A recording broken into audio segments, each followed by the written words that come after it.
It's not taking collective consciousness into consideration. It's invalidating that. And this is one of the paradoxes of solipsism. So during main euphoria. During manic episode, bipolar cases transcend independent of yours, any sort of subjectivity you may have in mind. This is one of those shows where you go off into all this crazy tangent. Yeah, man. A number of different concepts that humor or the punchline. You have, oh yeah, either or. Yeah, people who are impaired and initiated with some sort of esoteric, just have a deep-seated understanding of sound from a physics perspective. I need to understand.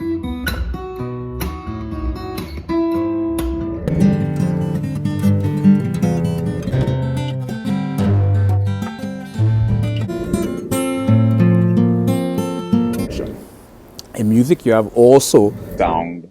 What is amplitude, frequency, velocity? Why do we hear octave? But that's just from a physics perspective.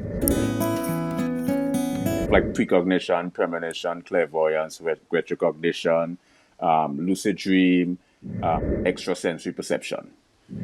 Trajectory that occurs. You can cross disciplinary, multidisciplinary, transdisciplinary, and interdisciplinary areas.